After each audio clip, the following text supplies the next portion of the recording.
Hello everyone, and welcome back to the Fluctus Channel. A modern beach assault depends on far more than ships approaching the shore. Troops, armored vehicles, artillery, fuel, and engineering equipment must cross the final stretch of water quickly, often without a working harbor. The United States Navy uses several ship-to-shore systems for this task. But few are as dramatic as the Landing Craft Air Cushion, better known as the LCAC. The LCAC is a giant military hovercraft designed to carry heavy loads from amphibious ships directly onto beaches.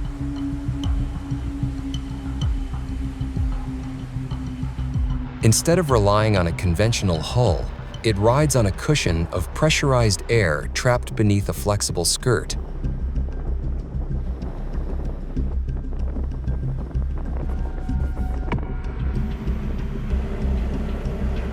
This allows the craft to skim across water, mud, sand, and other surfaces that would stop an ordinary landing boat.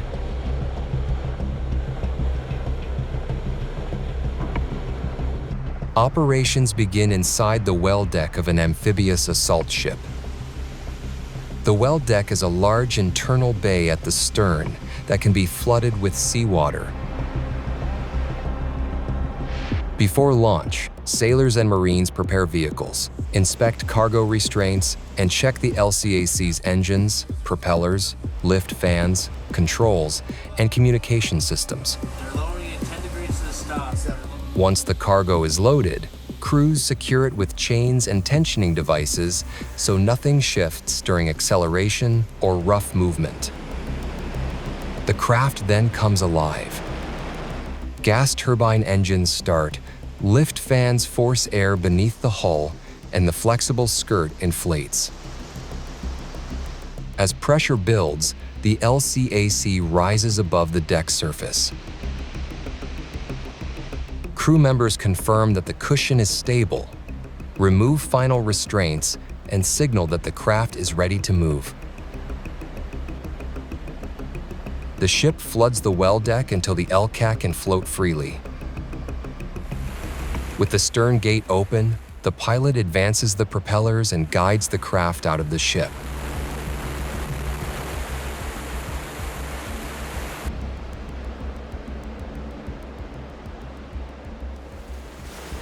During Dawn Blitz 2017, LCACs assigned to Assault Craft Unit 5 departed USS Essex in the Pacific to deliver Marine Corps vehicles during a large amphibious exercise. Once clear of the ship, the LCAC accelerates rapidly. It can travel at roughly 40 knots while carrying tanks, trucks, artillery, containers, or troops.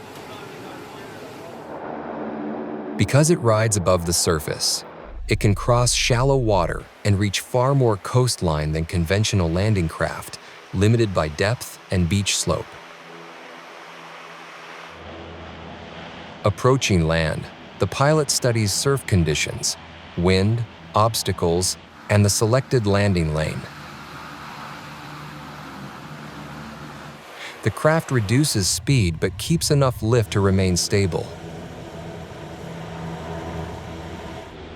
Spray rises around the deck as it crosses breaking waves.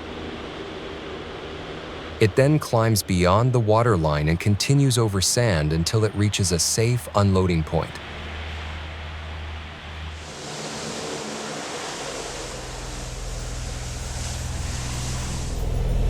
The bow ramp lowers. Cargo restraints are released and guides direct vehicles off in sequence. Trucks and armored vehicles clear the ramp immediately so the hovercraft can unload the next item or return to the ship.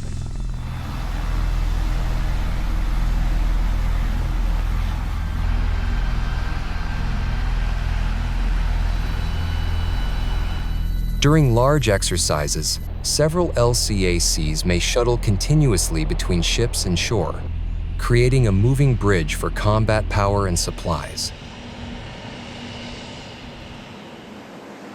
Launching in minutes is possible only because every person follows a rehearsed sequence. The craftmaster controls movement.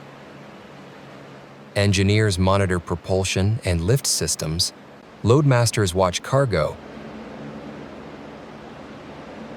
And deck crews manage signals inside the noisy well deck.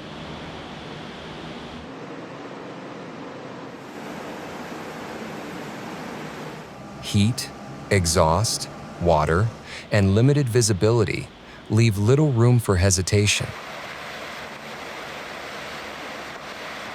If a warning appears, the launch can stop until technicians identify the problem. Once the LCAC returns, crews guide it back through the stern gate.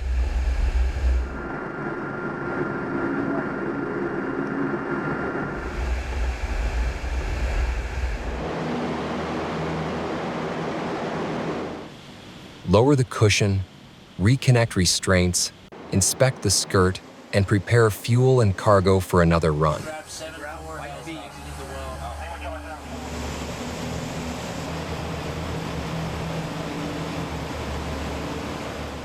Speed at sea begins with discipline. However, the LCAC has limits.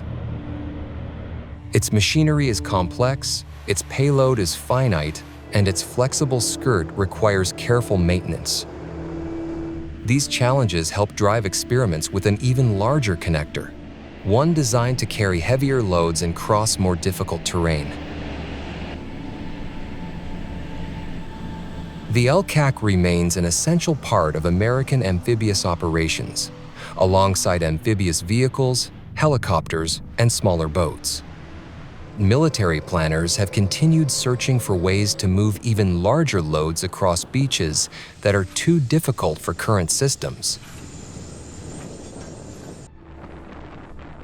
The Marine Corps tested the ultra-heavy lift amphibious connector, known as the UHAC. The UHAC looked unlike any conventional landing craft. Instead of propellers driving a hull through the water, it used two enormous rotating track assemblies fitted with paddle-like units. Each paddle contained captive air cells. As the track rotated, these cells trapped air and created buoyancy, allowing the vehicle to support itself on water. When the same paddles reached land, their broad surfaces spread the vehicle's weight and produced traction across sand, mud, marshes, and other soft terrain. This arrangement promised several advantages. A full-scale UHAC concept was intended to carry much heavier payloads than an LCAC, climb over obstacles, and move onto shore where conventional craft could become stranded. The experimental vehicle tested in Hawaii was only about half the size of the machine originally envisioned, but it was still enormous and immediately earned comparisons to a giant paddle boat or moving barge. During RIMPAC 2014, the Marine Corps Warfighting Laboratory tested the UHAC at Marine Corps Training Area Bellows on Oahu.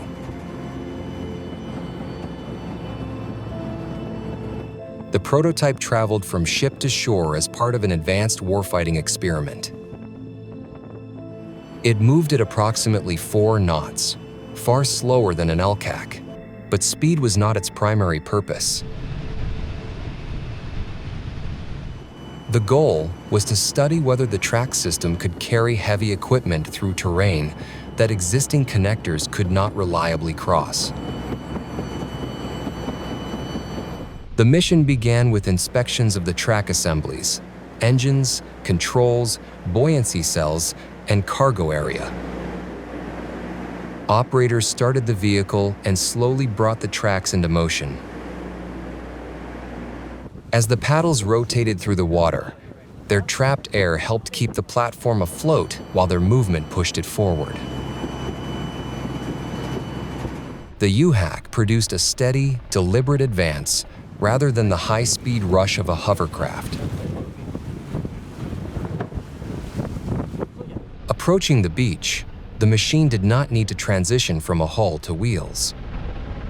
The same rotating tracks that moved it through water began gripping the sand.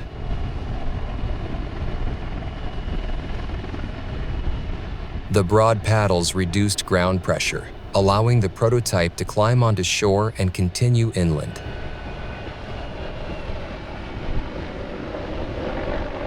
It could also rotate on the beach by driving the two tracks at different speeds or in opposing directions. The experiment demonstrated potential, but it also exposed major challenges. The prototype was slow, mechanically complex, difficult to transport, and far from ready for operational deployment. Engineers still had to study reliability, steering, survivability, maintenance demands, payload handling, and integration with Navy ships. One test involved bringing the UHAC into the well deck of USS Rushmore. The vehicle had to align with the stern opening, enter carefully, and fit within the ship's internal space. This proved that the concept could interact with an amphibious ship, but also highlighted how size would affect storage, handling, and the number of connectors a ship could carry.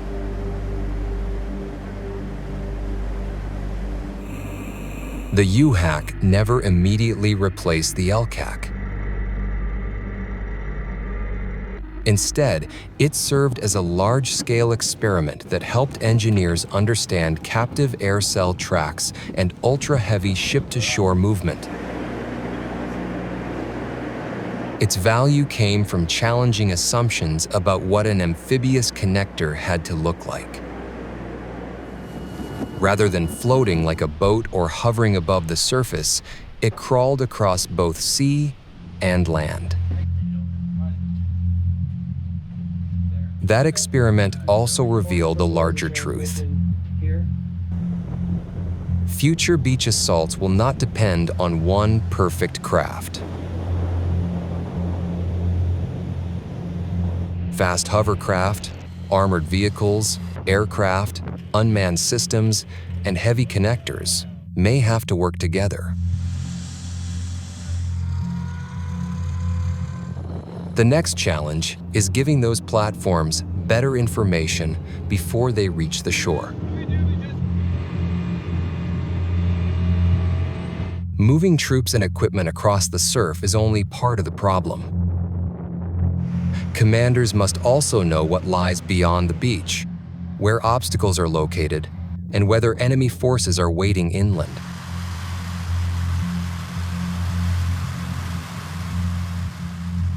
In 2017, the Navy and Marine Corps explored this challenge during the Ship-to-Shore Maneuver Exploration and Experimentation Advanced Naval Technology Exercise, shortened to S2ME2.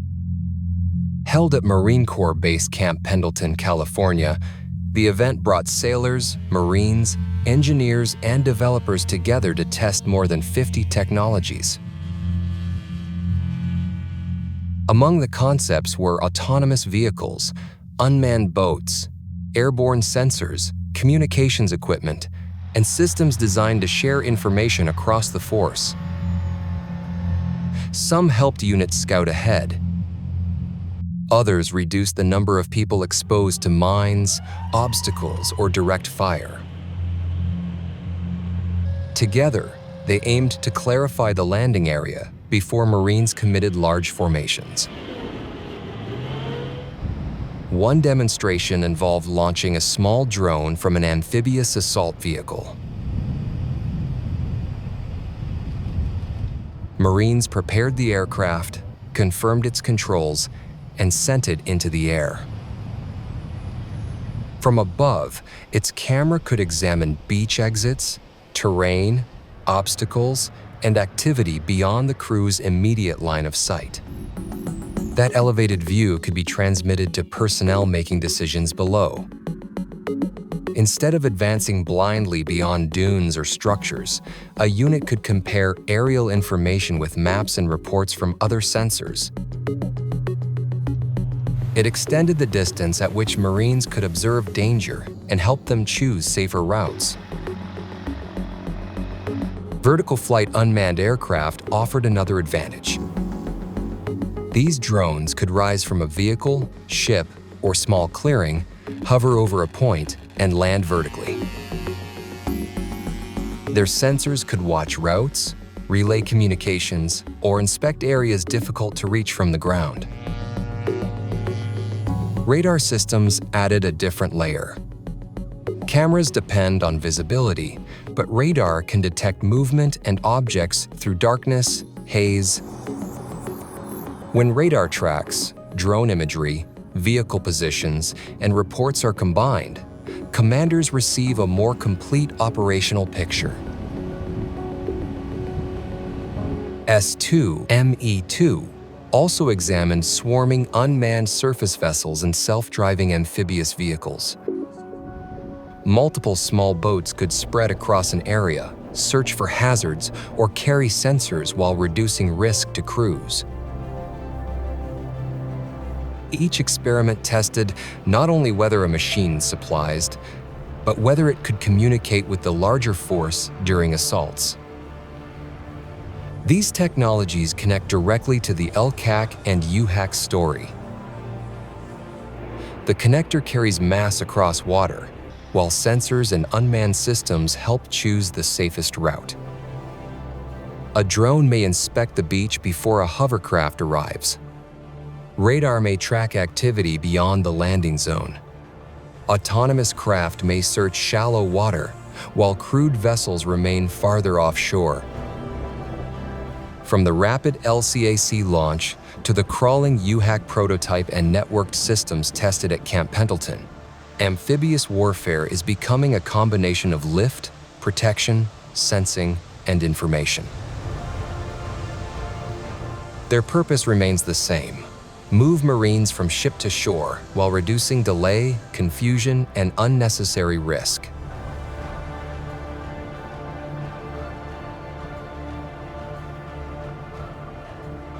That's the end of this video. I hope you enjoyed it. Make sure to subscribe to this channel so you don't miss any of our new content. See you next time.